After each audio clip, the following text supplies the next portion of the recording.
is me just going over some of these expected value problems, and I'll keep a copy of this. If you don't want to watch the video, if you would just want to look at the answers, that's fine. But if you were stuck on any of these when you tried them, this might be a good opportunity to go through kind of some of the ways to think about them. So number one, Mr. Marcotte has 24 extra credit problems on his tests this semester.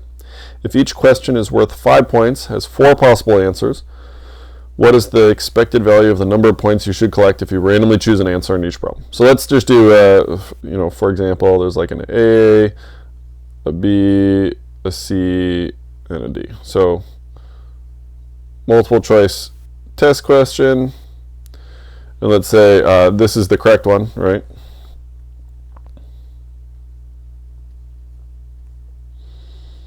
And this is the wrong answer, this is the wrong answer, this is the wrong answer.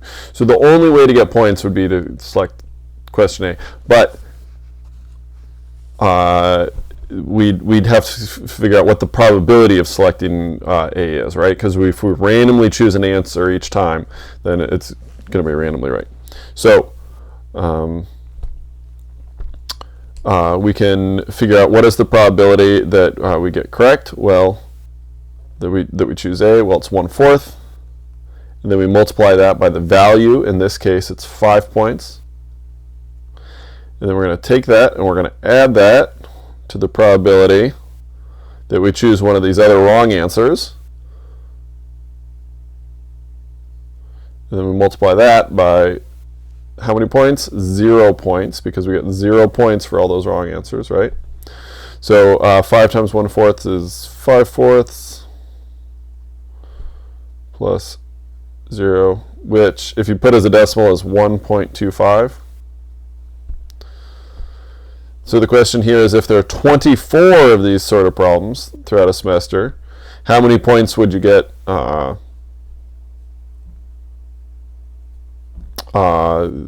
many points would you get by the end of the semester? So then it's simply 24 times 1.25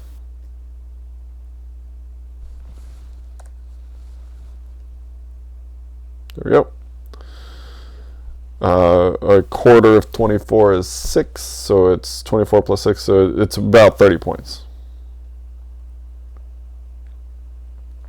So we should expect to get about 30 extra credit points. That's if you just randomly guess. This is why I always encourage kids to guess, even on the extra credit.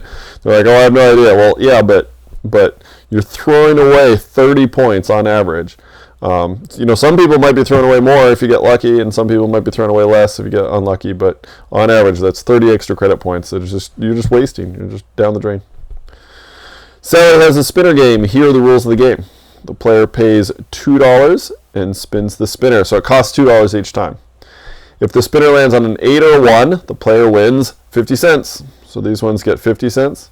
If the spinner lands on a 2 or a 3, the player wins $5. If the spinner lands on a 4 through 6, the player wins $1. If the spinner lands on red, the player wins nothing. Should you play Sally's game? What is the expected loss or earning each time you play? So the rough rule here is we'll want to play the game if we earn anything, even if it might be kind of risky. So there's a couple ways we could think about it. One is we could think about this $2 as a separate value. And we could just see how much we earn. Is it more or less than $2? We could also include the $2 in our value for each spin and subtract it out. This one I'll include the $2 as a separate value. So we're assuming here that we're paying the $2 up front, and then we want to see what our winnings are. We're going to see if this is more than $2. So if it says if the spinner lands on an 8 or a 1, the player wins 50 cents. So we get 0.5 for these. And then if it's a 2 or a 3, we get $5. If it's a 4, 5, or 6, we get $1. And a 7 is 0. So now we just need to add up the probability of each of these by their values, or the product of each of these and their values. So we'll do the first one first. 0.5 times, what's the probability we get a 1 or an 8? It's a 1/4 probability, right?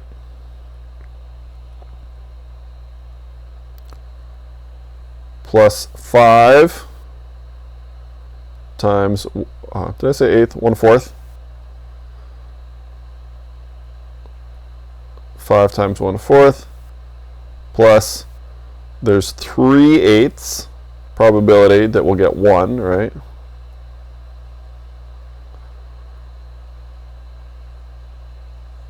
And then finally, what value do we get for 7? Well, it's 0 times 1/8. Okay, this thing disappears. 0.5 times 1/4 is 1/8, or 0.125. 5 times 1/4 is 1 1/4, or 1.25. 1 times 3/8 is 3/8, or what is it, 3, I'm pretty sure it's 375.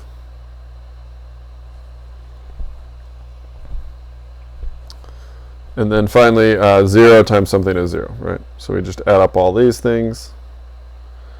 And the question here is this value going to be more or less than 2? So that plus that is, so I get 1.75.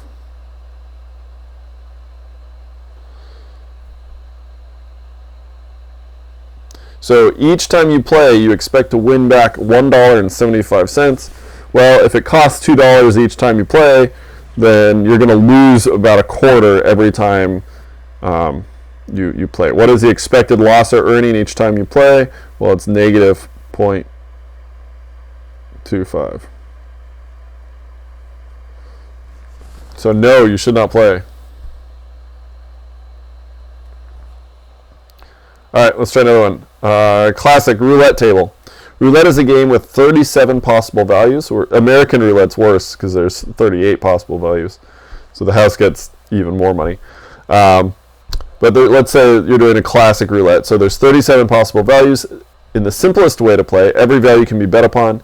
If the value wins, each winner gets $35 back for each $1 bet. What is the expected value of each bet? Cool. So this one's pretty simple, as it turns out, because we want to see what the winnings are. So in the case of the one winning bet, how often do you win? Well, 1 out of every 37 times you play, right? On average, you win back $36, right?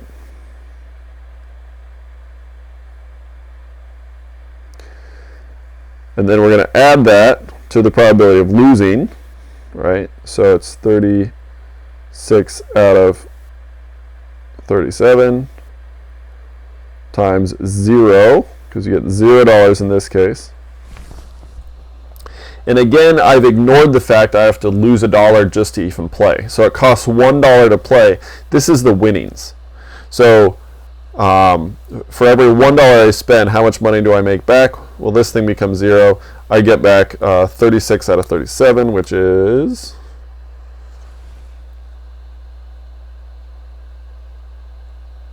.973, say. That's approximately equal to 0.973. The expected value for each bet is less than 1, right? So it costs $1. For every $100 I spend at the roulette table, I expect to win $97.3 back. There are variations on this, but you'll never beat the house. It'll always be less than 1.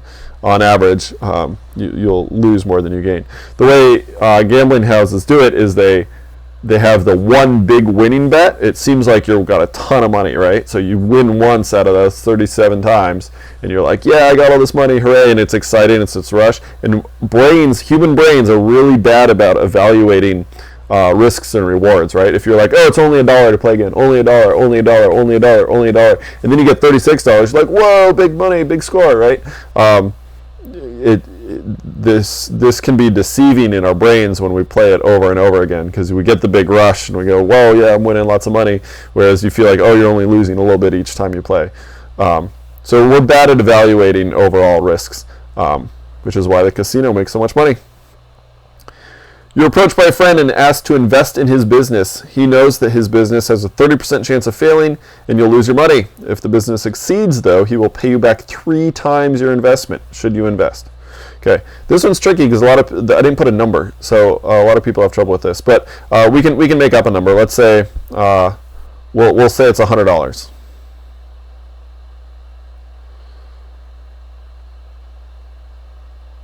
Nope, $100, not S.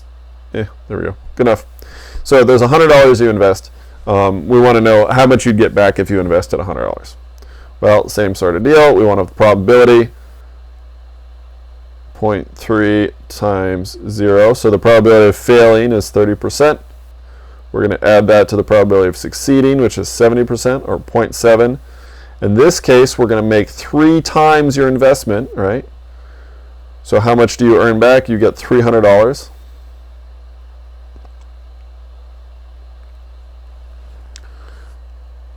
We add those up.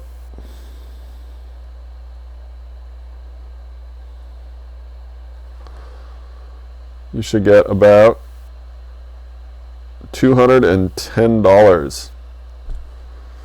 Now remember, you invested $100, so $200 back is pretty good. Again, I left out the fact that it spent $100. Another way to think about this is, so if I do it the other way, I can include this $100 in my initial reward, right? So there's a 0.3% chance or a 30% chance that I would lose $100. So minus 100, right? And there is a 70% chance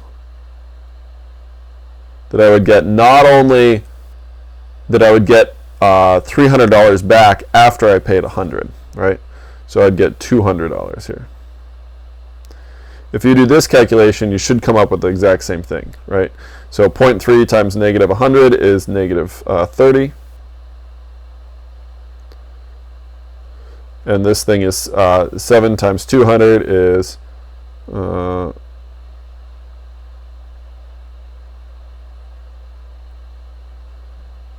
0.7 times 200 is 140. What is negative 30 and 140? Well, that's $110.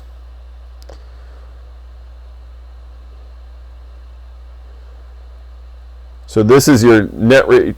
This would be your net versus gross. One of these is your gross return. One of these is your net return. I don't remember which is which.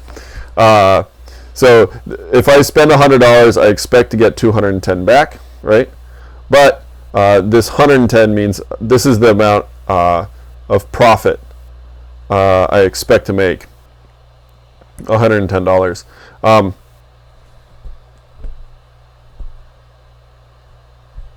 It's a little tricky because there isn't a monetary amount here. So if I change this up to 1,000, right, I expect to get $2,000, $2,100 back, right? But for my initial investment, that means I only get $1,100 back. So basically, I can think of this as a 1, right? And then these as percentages. So I'd expect to make a return of over 100% return, or 110% return on my investment. Okay, that's it. Those are my examples.